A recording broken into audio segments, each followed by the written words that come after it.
So all important final, back-to-back finals for Gareth Southgate. Can they bring it home? ব্রুইজ, Olmo এবং হচ্ছে Yamal, তারা যে পজিশনগুলো switch করে খেলে, তো এইখানে আসলে ডিফেন্ডারদের কাজটা কিন্তু খুব কঠিন হয়ে যায়। Right. Kobe Mainoo would have to be at his best. I think he won't be tasked with actually stopping Rodri, but he also has to play his own game. Southgate যে কাজটা করেছেন, যে প্লেয়ার কিন্তু একই রেখেছেন but ফরমেশনটা change করেছেন এবং যেটা কাজে দিচ্ছে। Cole Palmer pierces a pass to Ollie Watkins. Ollie Watkins makes some space and unleashes a shot. Shabab goes berserk. The goal is there, and England are into the Euro finals. Back-to-back finals for England. Gareth Southgate's England. What a performance. They saved their best for this stage. What a goal. গোলটা নিয়ে কথা বলা যায় আসলে। এমন একটা সিচুয়েশনে আসলে গোলটা হয়েছে, আমরা তো ধরে নিচ্ছিলাম যে হয়তো ম্যাচটা, কারণ 90 minutes, only 2 minute extra time ছিল, সো 90 মিনিটসের পরে 2 মিনিট, এরপরে এক্সট্রা টাইমে যাবে এবং ইংল্যান্ড এর আগেও এক্সট্রা টাইমে খেলা নিয়ে গেছে। আমার প্রেডিকশনও এটা ছিল। হ্যাঁ, প্রেডিকশনও এটা ছিল। মানে সাউথগেটের দুইটা হচ্ছে বদলি প্লেয়ার, লাইক 81 মিনিট, ফার্স্ট মিনিটে হচ্ছে কোল পালমার আসলো এবং হচ্ছে ওয়াটকিন্স আসলো। এবং মজার ব্যাপার যেটা হচ্ছে, ওয়াটকিন্স এর আগে মাঠে নামার আগেই হচ্ছে পালমারকে বলেছিল যে তুমি আমাকে গোলটা সেট করে দেবে, মানে ইউ উইল অ্যাসিস্ট মি, আমরাই করে দেখাবো, এবং they delivered when it was needed. মানে ওই সময়টাতে এক্সট্রা টাইমে গেলে কি হতো, আবার 30 মিনিটের নতুন করে প্ল্যানিং, কিন্তু জাস্ট এমন একটা সময় গোলটা হয়েছে, আমার মনে হয় নেদারল্যান্ড ওদের এক্সপেক্টই করে নাই নেদারল্যান্ডস এরকম একটা গোল হতে পারে ওই সময়টাতে, এবং বাকি সময়টা আসলে আর তারা কোনো মানে চান্সই ক্রিয়েট করতে পারে নাই। এবং আমার কাছে মনে হয়েছে যে পুরা টুর্নামেন্টে ইংল্যান্ড যে 6টা ম্যাচ খেললো নকআউট এবং গ্রুপ পর্ব মিলে, বেস্ট পারফরমেন্স ছিল নেদারল্যান্ডসের এগেনস্টে। আমরা নেদারল্যান্ডস নিয়ে অনেক কথা বলছিলাম যে তারা এক্সাইটিং ফুটবল খেলছে এবং তারা লিডও পেয়ে গিয়েছিল।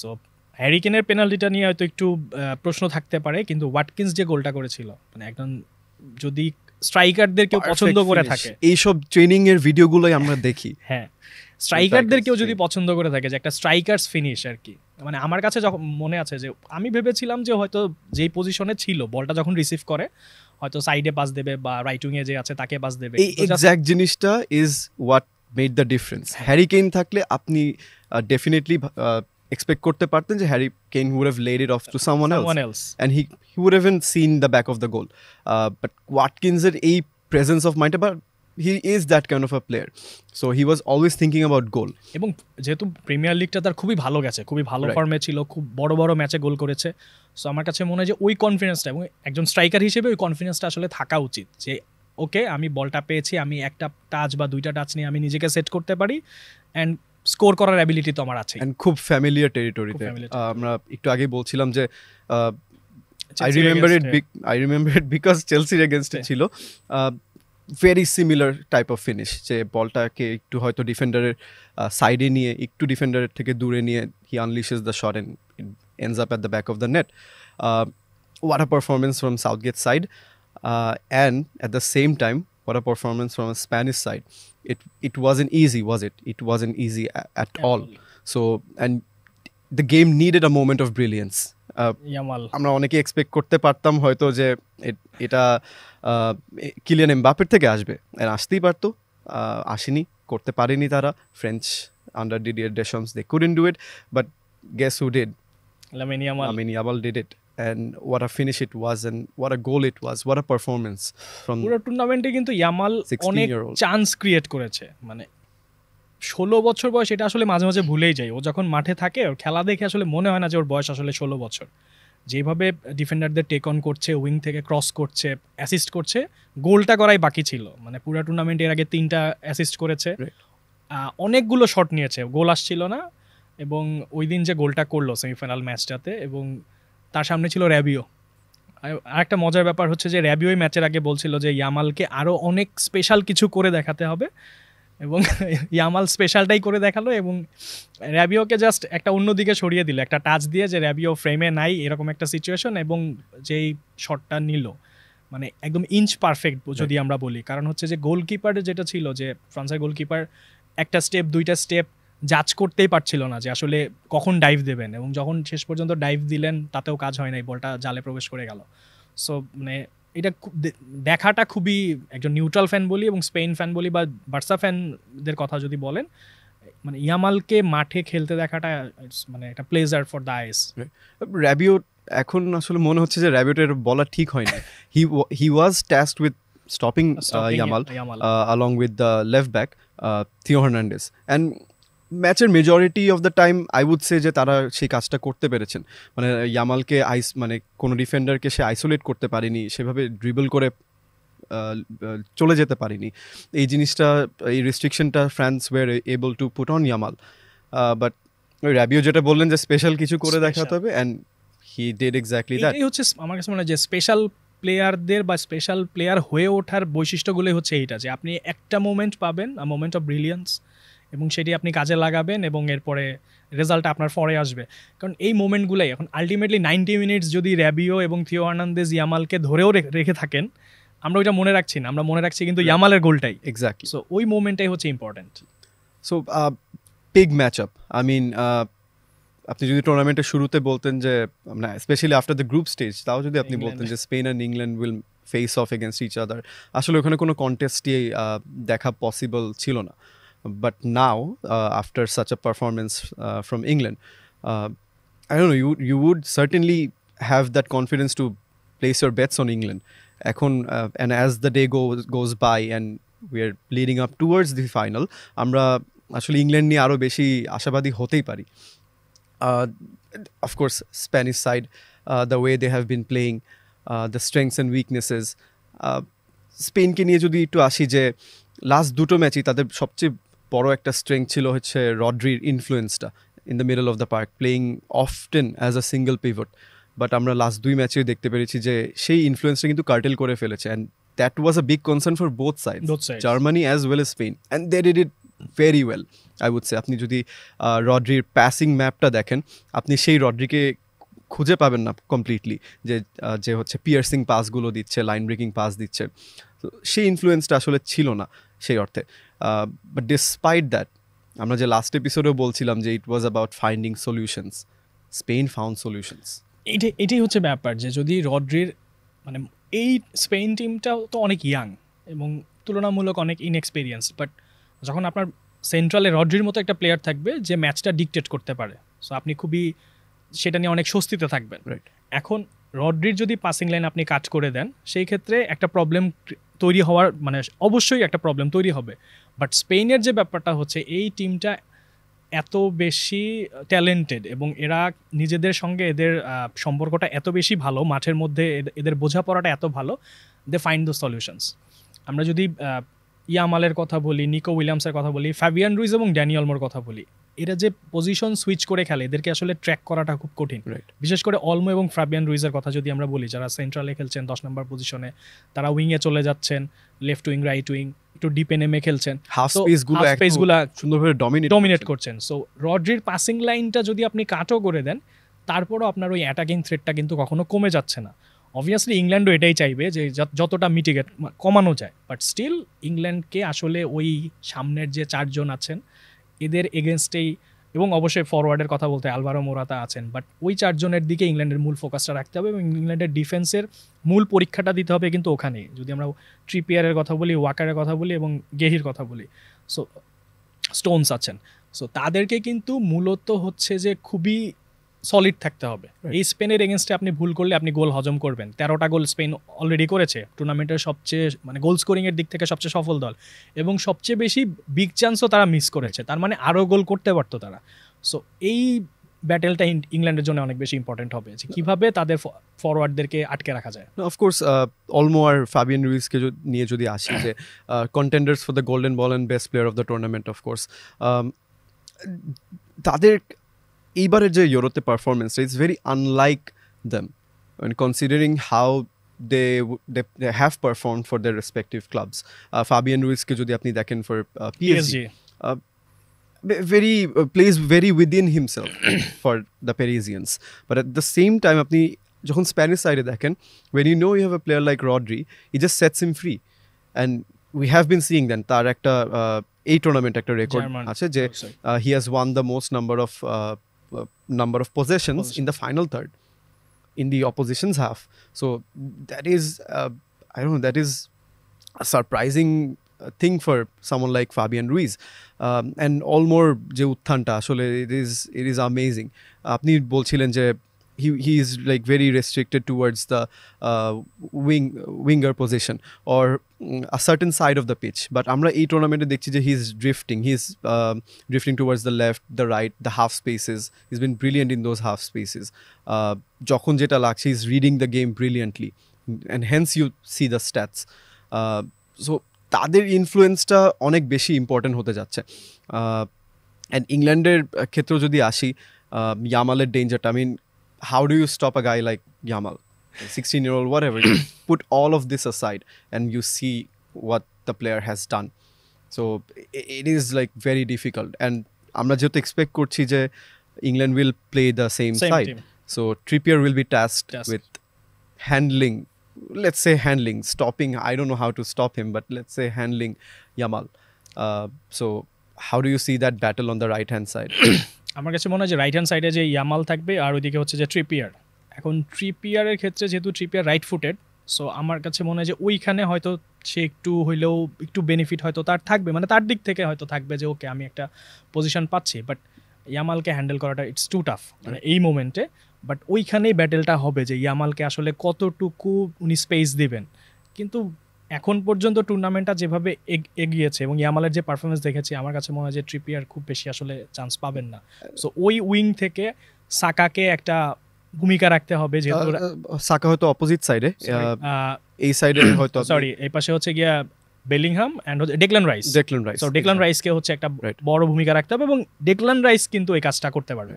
And I can't believe I'm saying this, but Jordan Henderson used to do such a role for England, and he did it in the World Cup. আপনি যদি ফ্রান্সের সাথে কন্টেস্টে দেখেন, most probably it was Luke Shaw and Declan Rice, sorry, and Jordan Henderson. তারা কিন্তু চেষ্টা করেছিল to stop that French attack. But coming back to this, similarly, I was expecting the same, যে Declan Rice একটা বড় ভূমিকা থাকবে in stopping what Yamal has to offer along with Trippier. So on the opposite side একটু ভরসার জায়গা আছে ইংল্যান্ডের। Waker, yes, you have Kyle Walker who has been there, done that, no stranger. Nico Williams, don't really care. ওয়াকারের ব্যাপারটা হচ্ছে যে ওয়াকার এত ভেটেরান এবং এত এক্সপিরিয়েন্স, কারণ ওয়াকার কারে গেছে খেলেছে কিলিয়ান এমবাপ্পে, ভিনিসিয়াস জুনিয়র, এবং আমরা যদি দেখি রিয়াল মাদ্রিদের বিপক্ষে বা ফ্রান্সের বিপক্ষে ওয়াকার কিন্তু খুব সলিড পারফরমেন্স উপহার দিয়েছে সিটির হয়ে এবং হচ্ছে ইংল্যান্ডের হয়ে, এটাই। এবং এই বয়সেও যেই স্পিডে উনি খেলেন, সো ওই জায়গাটায় তুলনামূলক আমার মনে হয় যে ইংল্যান্ড একটু বেশি স্বস্তিতে থাকবে ট্রিপিয়ারের চেয়ে, যে ওখানে ওই পাশটাতে ওয়াকার আছে। সো ওয়াকারের দিক থেকে যে নিকো উইলিয়ামসকে আটকানো সম্ভব, আমার মনে হয় ওই জায়গাটাতে চ্যালেঞ্জটা ফেস করবে ওয়াকার। সেটা হচ্ছে in recent times আমরা দেখেছি even the Champions League tie against Real Madrid, so he is dragged out of possession. Since he has that pace, তার কাছে তো মনে হয় যে ভাই আমি সবকিছু কভার করতে পারবো, হ্যাঁ I am the best in this role. Recovery fullback, it's a new term, but I don't know if we can think about it that way. Recovery fullback হিসেবে I don't think there is anyone better than Kyle Walker. So he thinks that he can do everything. He doesn't really have to do everything. But ওইখানে ওই রোটেশনগুলা, Spanish রোটেশনগুলা খুব important, পিভটাল হয়ে দাঁড়াতে পারে। Specially Fabien রুইজের কথা বলছি, এইখানেই হচ্ছে ব্যাপারটা আমার কাছে মনে হয় যে রোটেশনগুলা, যে লাইক নিকো উইলিয়ামস, আমরা যার কথা বলছিলাম রুইজ, অলমো এবং হচ্ছে ইয়ামাল, তারা যে পজিশনগুলো সুইচ করে খেলে, তো এইখানে আসলে ডিফেন্ডারদের কাজটা কিন্তু খুব কঠিন হয়ে যায়। সো এই জায়গাটাই হচ্ছে কাকে মার্ক করব না, তো এই জায়গাগুলা হচ্ছে যে তাদেরকে খুব আসলে খেয়াল রাখতে হবে। অ্যান্ড অফকোর্স রড্রিকে যদি আইসোলেট করে ফেলা যায়, যদি ifs and buts, big ifs and buts, সেখানে একটা আইসোলেট করার কাজটা কে করবে? এখানে একটা বড় একটা চ্যালেঞ্জ আছে, যে if you are tasking Rice with helping Trippier to guard Yamal, সেখানে আবার হচ্ছে একটা ম্যান অ্যাডভান্টেজের ব্যাপারটা চলে যায়। So Kobbie Mainoo would have to be at his best. I think he won't be tasked with actually stopping Rodri, but he also has to play his own game. আমরা যদি রড্রির কথা বলি, at the same time Covey মেনুর কথাও বলতে হবে, and it's not like that যে সেই এই ইউরোতে আসলে সেই খেলাটা দিচ্ছে। He is done it against Liverpool in the FA cup. মানে যখন ভাবছিলাম যে ইউনাইটেডের কোনো চান্স নেই, আমরা হাসাহাসি করছিলাম, we are putting United fans down, যে shut up, now is not the time to talk, just get out of my sight. It's not been that way. Kobe Mainoo played amazing in that match. And of course, against City, they won the FA Cup. So it's not new to him against such quality opposition. এবং এই টুর্নামেন্টেও যে Kobe Moinur যে আমরা positioning যদি দেখি এবং যে pass complete করেছে, একদম successful pass, so Kobbie Mainoo ইনক্লুশনটা কিন্তু খুব ইম্পর্টেন্ট হয়েছে ইংল্যান্ডের জন্য। মানে এত কম বয়সে একটা প্লেয়ার কিন্তু সে ওই রেসপন্সিবিলিটিটা নিয়ে খেলছে। প্রথমে সেই ট্রাস্টটাও তার প্রতি দেখানো হচ্ছিল না, বাট মানে যত টুর্নামেন্টে গিয়েছে সে তার পারফরমেন্সটা করে দেখিয়েছে। সো ইয়াং প্লেয়ার, মানে যদি আমরা স্পেনের ইয়াং প্লেয়ার নিয়ে অনেক কথা বললাম, আমার মনে হয় যে কোবে মেইনুকে নিয়েও আসলে কথা বলা উচিত, সেও ওই ক্রেডিটটা আসলে ডিজার্ভ করে। He will be the youngest starter for England in a major final. They haven't reached many finals, but I mean he was already the youngest since 2004, I think, in the semi-finals after Wayne Rooney, and now he'll be the youngest in a final when Rooney never made a final. So tar heat map ta onek interesting chilo. Heat map ta he was more bothered about getting the ball in the opposition's half. Rice হয়তো অনেকটা recycle করতে পছন্দ করে। রাইসের ক্ষেত্রে যে জিনিসটা হচ্ছে যে রাইস হয়তো ওই পজিশনটাতে ওই পর্যন্ত যাবে না যে পর্যন্ত মেইনু যাবে, যে ওর বল হচ্ছে অ্যাটাকে অংশ নেবে, ওই পজিশনটা হচ্ছে ইম্পর্টেন্ট হবে। যেন হয়তো রাইসকে আমরা ফাইনালে হয়তো ওই প্রতিপক্ষের আক্রমণ ঠেকানো এই ব্যাপারটাতে হয়তো বেশি মনোযোগী থাকতে দেখবো। তো সেই ক্ষেত্রে কিন্তু মাইনরি ওই মূল দায়িত্বটা থাকবে যে বলগুলা আমার ডেলিভার করা আমার অন্যান্য প্লেয়ারদেরকে। Right, and of course the changes that England may have, চেঞ্জেসের আগে যদি বলি যে ফোডেন অ্যান্ড বেলিংহামের কথায় আসছি, বাট ফোডেন লাস্ট সেমিফাইনালে যদি দেখেন, হি really came in to his own. He was like a flipped switch in his head and he was like, ভাই সিটিতে তো এগুলোই ফেস করি, নেদারল্যান্ডস ফর আ ফেস যেই অবস্থাটাই ছিল আসলে, যে এতগুলো ডিফেন্ডার বলতে পারেন যে ব্যাক 5 বা 3-2 কম্পোজিশনে, যে হি ওয়াজ লাইক, ভাই ডে ইন ডে আউট তো প্রিমিয়ার লিগে আমি এটাই ফেস করি, just let's think about it that way.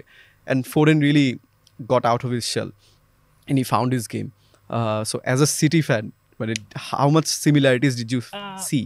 এইটা আমার কাছে মনে হচ্ছে যে লাস্ট 2 ম্যাচে ইংল্যান্ড যেই টিমটা খেলিয়েছে, লাইক 3-4-3, সো এই আমার কাছে মনে হচ্ছে যে এই ফরমেশনটা লাইক ফোডেনের জন্য কাজ করছে, কারণ আমরা ওকে লেফট উইংয়ে খেলতে দেখছিলাম, এখন সে রাইটে খেলছে, তার প্রেফার্ড পজিশনে খেলছে, সাকা আছে তাকে সাপোর্ট করার জন্য, বেলিংহাম একটা নাম্বার 10 পজিশনে খেলছে। তো এই পজিশনে কিন্তু আমরা লাস্ট ম্যাচে দেখেছি যে ফোডেন এর আগে 5টা ম্যাচে যা খেলেছে, আমার মনে হয় যে ওই একটা ম্যাচে তার চেয়ে অনেক ভালো ফুটবল খেলেছে, এবং like that world class player, এবং এবং অলমোস্ট একটা গোল পেয়ে যাচ্ছিল যদি ডামফ্রিজ ওটা গোল লাইন থেকে না আটকাতো, and of course that shot, হ্যাঁ এটাই তো আমার মনে হয় যে এই সাউথগেটকে আমার এই এখন এসে আমার মনে হচ্ছে যে সাউথগেট তার প্রেফার্ড বা হচ্ছে যেই ফরমেশনটা আসলে ইংল্যান্ডকে শেষ পর্যন্ত শিরোপা জেতাতে পারবে সেই ফরমেশনটা খুঁজে পেয়েছে। এবং ওইটাই তো বললাম যে ফোডেনকে দেখাটা আসলে তার যে রাইট থেকে সে ঢুকবে, বক্সের কাছে আসবে, সে নিজে শট নেবে বা হচ্ছে অন্য প্লেয়ারকে চান্স ক্রিয়েট করে দিবে, he will always be involved. মানে ফোডেনের ব্যাপারটা হচ্ছে এই ধরনের প্লেয়ারকে তো আপনি ইনভলভ রাখতে চাইবেন মাঠের মধ্যে, তো আপনি যদি লেফট উইংয়ে তাকে খেলিয়ে দেন সে মাঠে আসলে থাকছে না। তো আপনি প্রিমিয়ার লিগের বেস্ট প্লেয়ারকে তো আপনি এইরকমভাবে একটা পজিশন দিয়ে মানে জাস্ট আউট অফ পজিশন খেলে নিজের খেলাটা নষ্ট করার কোনো মানে নাই। আমার কাছে মনে হয় যে মানে শেষমেশ এসে সাউথগেট সেই ব্যাপারটা বুঝতে পেরেছেন, হয়তো আগেই বুঝেছিলেন, উনি হয়তো আমাদের চেয়ে অনেক ভালো বুঝেন, উনি হয়তো কাজ করছিলেন ওনার বিটস অ্যান্ড পার্টসগুলো ঠিক করার জন্য। সো এই পজিশনটা এখন ফোডেনকে আমরা আসলে সেরা ছন্দে দেখতে পারছি, মানে আসছে। এবং ফাইনালে যদি এইরকম একটা যেই পারফরমেন্সের ধারাবাহিকতা থাকে, মানে ফোডেন এমন একটা প্লেয়ার যে একাই ম্যাচে পার্থক্য তৈরি করে দিতে পারে, ইংল্যান্ডের জন্য এইটা অনেক ইম্পর্টেন্ট হবে। সো আবারও যেটা বলছিলাম যে স্পেনের ক্ষেত্রে যেরকম বলছি, ইংল্যান্ডের ক্ষেত্রেও কিন্তু তাই। আপনার সামনে বেলিংহাম, হ্যারি কেইন, ফোডেন, সাকা, অনেক প্লেয়ার আছেন যারা ব্যবধান তৈরি করে দিতে পারে, এবং স্পেনকেও সেই দিক থেকে তাদের ডিফেন্সকে অনেক সলিড থাকতে হবে। আমরা কিন্তু যেটা লাস্ট 2 ম্যাচে দেখেছি যে এক্সপেক্টেড গোল, স্পেন যদিও জার্মানি এবং ফ্রান্সকে হারিয়েছে, এক্সপেক্টেড গোল কিন্তু জার্মানি এবং ফ্রান্সেরই বেশি ছিল। তাদের ফরওয়ার্ডরা ফিনিশ করতে পারে না। এমবাপের কথা যদি বলি, আমরা সেমিফাইনালে ফিনিশ করতে পারেনি, এর আগে কোয়ার্টার ফাইনালে ফুল ক্রুগ পোস্টে মেরেছে, একটা শেষের দিকে একটা হেডার পেয়েছিল, এটা ক্যাপিটালাইজ করতে পারেনি, অন টার্গেট করতে পারেনি। তো স্পেনেরও কিন্তু ডিফেন্সিভলি যে তারা মানে এই স্পেন তো একটু ডিফারেন্ট, আমরা যেটা বলছি স্পেন টোটালি ডিফারেন্ট আসলে, কারণ তারা অ্যাটাকিংয়ে অনেক বেশি জোর দিচ্ছে, সেই তুলনায় ডিফেন্সিভলি ওই রকম সলিড আমি এখনও বলবো না। স্পেনের এগেনস্টে সুযোগ তৈরি করা যায়, এবং ইংল্যান্ড যেহেতু ফোর্ডেনের লাস্ট ম্যাচের পারফরমেন্স দেখে ইংল্যান্ড আরেকটু আশাবাদী হতে পারে যে তারা ওই স্পেসগুলা তারা নিতে পারবে। আমরা কিন্তু ডিফেন্সটা নিয়ে কথা বলতে পারি স্পেনের, as much as their attack which has been brilliant, ডিফেন্সটা আসলে একটু ঢাকা পড়ে গেছে, যে they have looked shaky at times, not shaky but there are আপনি তাদের cracks you can exploit. হ্যাঁ, ক্র্যাকগুলো আপনি এক্সপ্লয়েট করতে পারবেন, এটাই। স্পেশালি কে খেলছে, এটা একটা ইন্টারেস্টিং পার্ট হবে যে Le Normand most probably is back and fit, হ্যাঁ, and Carvajal Nacho played the last match and Carvajal is back. Carvajal will start no doubt, but ওইখানে কি একটা, হ্যাঁ, আমি স্প্যানিশ মিডিয়াতেও দেখছিলাম যে ওইখানে যদিও হিসাব অনুযায়ী যেহেতু লেনরমান প্রথম দিকে সব ম্যাচ খেলেছেন, কার্ডের কারণে হচ্ছে লাস্ট ম্যাচটা খেলতে পারেননি, সো লেনরমানেরই খেলার কথা, কিন্তু স্প্যানিশ আউটলেটগুলোতে বলছে যে একটা ভালো ফাইট এখানে আসলে হচ্ছে, যে আসলে নাচো খেলবে নাকি লেনরমান খেলবে।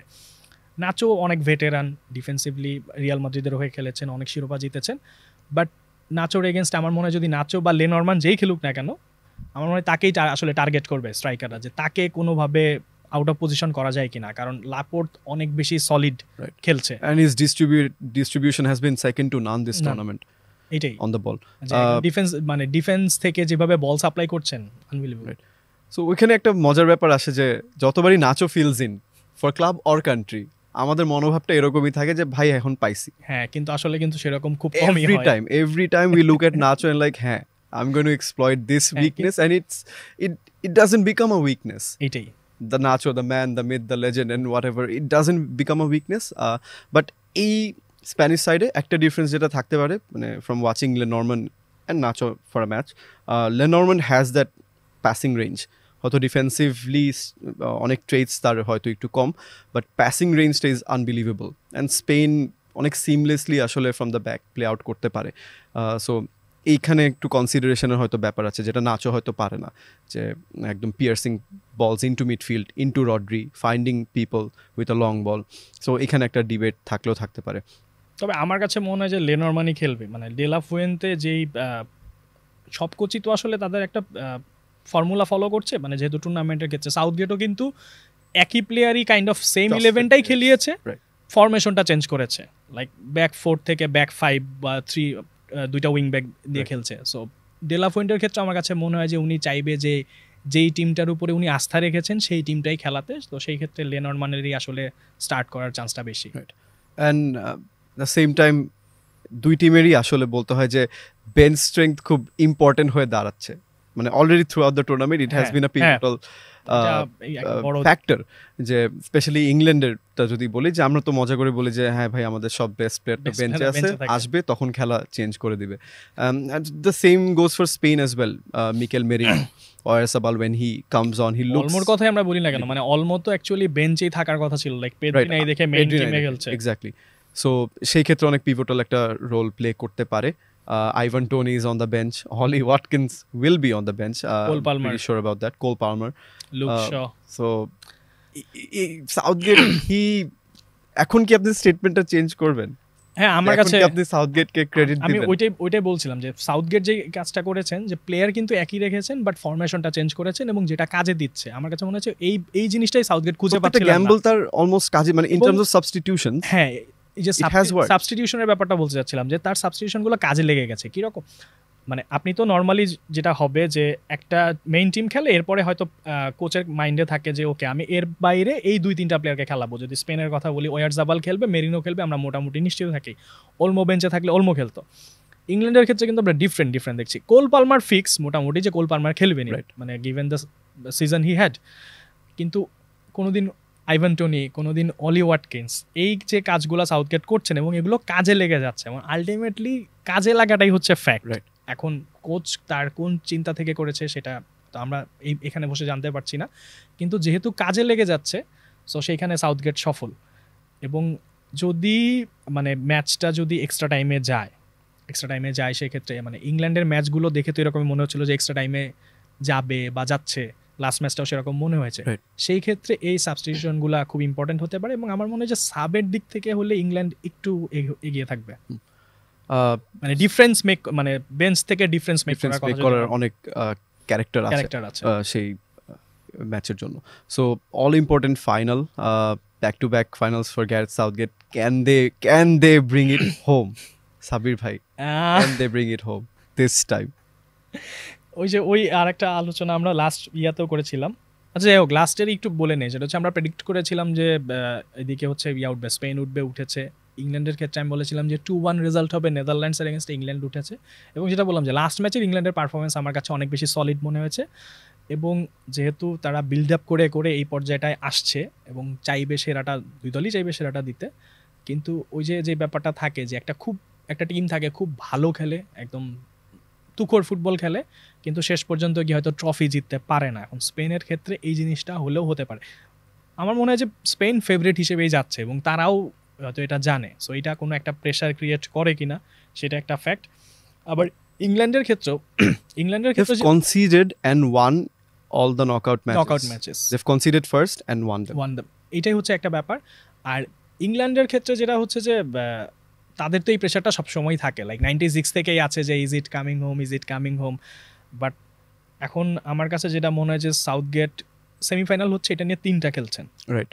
মানে সেমিফাইনাল সেমিফাইনাল হচ্ছে 18তে খেলেছেন, তারপর ফাইনাল, আর একটা ফাইনাল। সো এইবার থার্ড টাইম যদি আসলে সাউথগেটের জন্য গিভেন, যেহেতু তারা সেমিফাইনাল স্টেজে উঠেছে এবং মানে ফাইনালে উঠেছে, সো লাকি হয় কিনা এটাই হচ্ছে ফ্যাক্ট। বাট এটা মানে খুব কঠিন একটা কাজ হবে আসলে। মানে এই স্পেনের এগেনস্টে যদি আপনি জিততে চান, আপনাকে একদম 110% দিয়ে আসলে জিততে হবে, আমার যেটা ধারণা। কারণ স্পেন এখন পর্যন্ত কিন্তু স্পেনের ওয়েটাই সবচেয়ে কঠিন ছিল। আপনি সেকেন্ড ফেভারিট যদি আমরা বলছিলাম সেমিফাইনালের আগ পর্যন্ত, সেকেন্ড ফেভারিট হচ্ছে Germany, France always a threat with Kylian Mbappe এবং অল দ্য ট্যালেন্টস। এই পথটা পার হয়ে কিন্তু স্পেন এসেছে। So they know how to past every single exam. এইটাই যে ওরা জানে যে কিভাবে প্রত্যেকটা সিচুয়েশন ট্যাকেল করতে হয়। এবং ইংল্যান্ডের ক্ষেত্রে যেটা হয়েছে, ইংল্যান্ড আবার হচ্ছে প্রেশার থেকে কিন্তু তারা কামব্যাক করেছে। সো প্রেশার হ্যান্ডেল করার ব্যাপারটা ইংল্যান্ডের মধ্যে আমরা দেখেছি। হয়তো আপনি আর্গু করতে পারেন যেটা তো স্লোভাকিয়া ছিল বা সুইজারল্যান্ড ছিল, বাট স্টিল এরকম একটা বড় টুর্নামেন্টে আপনাকে প্রেশার হ্যান্ডেল করে আসতে হয়েছে। এবং পেনাল্টি শুট আউটটা যেটা জিতেছে, আমার মনে হয় এটা একটা তাদেরকে বুস্ট আপ করবে। উই হ্যাভ ডান ইট। যদি ম্যাচটা পেনাল্টি শুট আউটও যায়, তারাই হয়তো একটু কনফিডেন্ট থাকবে।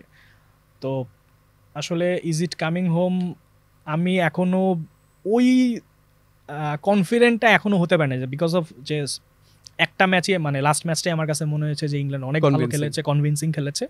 বাট স্পেন থ্রু আউট যেহেতু এটা করে আসছে, আমি এখনো স্লাইটলি স্পেনের দিকেই এজটা রাখবো। So can we get a score line?